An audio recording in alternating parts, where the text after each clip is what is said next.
a few years. It was rebuilt around 1838 to what it more or less resembles today. Its purpose varied over time, but even after the Lolaris fled the residence, the house continued to be a location of terror. A tenant was killed while it served as an apartment complex. It was said that his death was the result of some type of paranormal activity. During a time that the mansion served as a school, students often complained about strange physical attacks against them that couldn't be explained by natural means. Even today, it is believed that the house is haunted by spirits of the deceased slaves, whose numbers are claimed to be up to 100.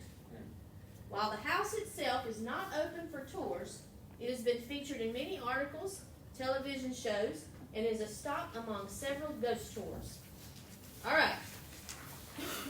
So in each station, you're going to have 10 minutes to complete the task inside the folder. If you don't finish the task in those 10 minutes, we're not going to panic about that. We're going to have time. Y'all know I'll give you time later to get it finished, okay? All right. Open up your envelope.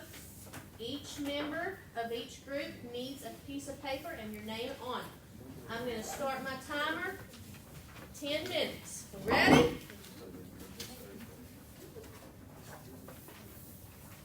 All right, guys. What is our question asking us? How does the author develop the tone of the passage? And it goes without saying, of course, that we're going to what? Cite details from the text to support our answer. All right.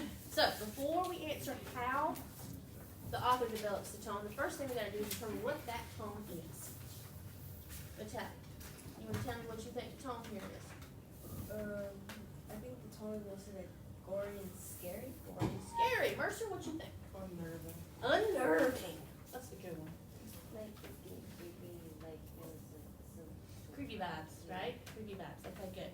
All right, Mercer, what makes you come to the conclusion that it's unnerving? Due to words used in the text. Words that are used in the text. What are some of those words, Natalia, do you think that he uses? horrific, beaten, starved, and tortured. Tortured, beaten, starved, horrific. There's a whole bunch in there. And let's start with our topic sentence here. The topic sentence is the author develops the tone of this passage by the word choice. Ooh. Ooh. The author develops the tone of the passage by the word choice. Very good. Now, what did Trey use to help him answer or write my topic sentence? The question. Yeah, question. And can you tell what the question was based on the topic sentence? Yeah. We're good to go. All right. I'll get that down.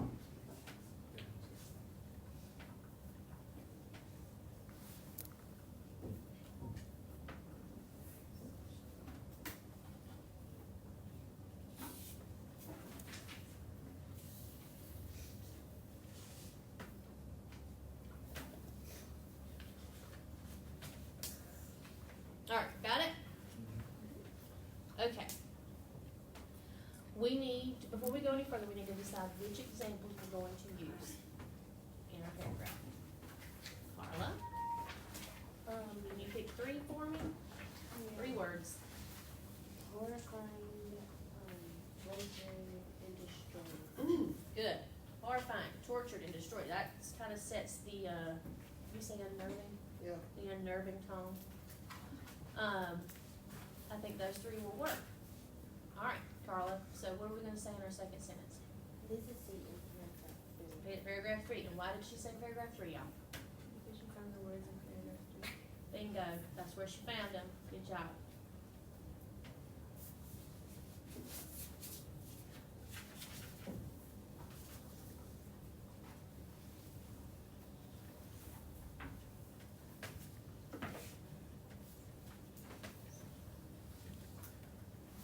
Y'all can help each other. Just keep it to a low roar if you need to. They can talk. All right, we got that one? Trey? What's my third sentence called? Specific example. a specific example. So we said, For example, the authorized words like horrifying, tortured, and destroyed. good, horrifying, tortured, and destroyed. Now, what do we gotta put around those three words since they come straight from the text? Good. So, for example, the author uses words like tortured, horrific, Yeah. and destroyed.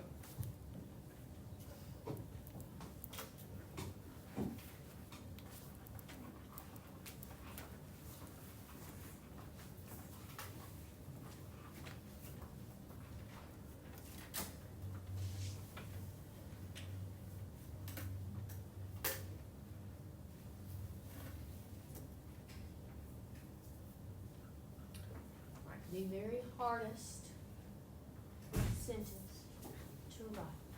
Melissa is called the detailed sentence. And what do we have to do in our detailed sentence? Prove how those examples put this on. We gotta explain how those three words set the tone of, what we say? Unnerving. Alright. And how do you know that those three words set the unnerving tone? Spooky connotation. Y'all agree? And connotation is what again? When words come across, what we associate those words with. Good job, guys. Alright. I'm gonna let y'all write these last two sentences on your own. Detailed sentence, and what's the last one called? Closing sentence, bottom hamburger bun, remember that? Make sure you highlight your key words that you need to use in your closing sentence. And these last two are on y'all. We got about 4 minutes left in this station, folks.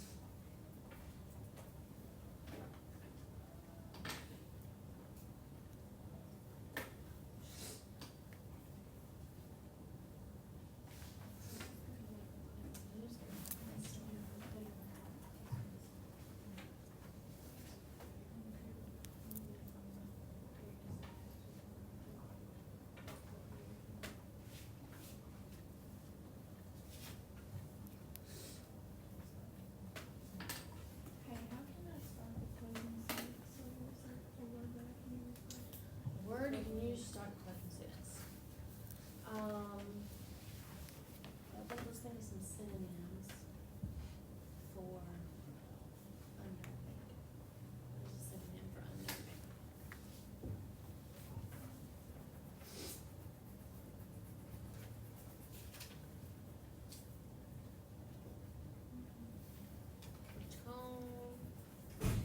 Tone of this passage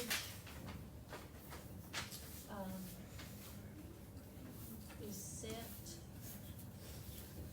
high. And then I would come up with some synonyms for,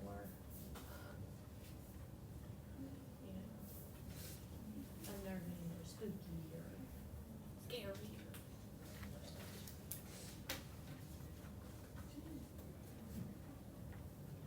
It's gonna have the same information as your topic sentence, sort of. You're gonna summarize it, right? Remember, a hamburger bun, top bun, bottom bun, they don't look the same, but everything else is the same.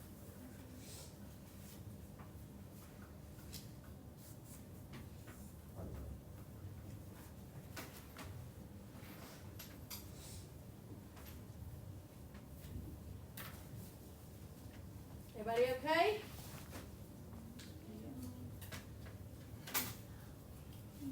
What words did you put down? The grammar on it.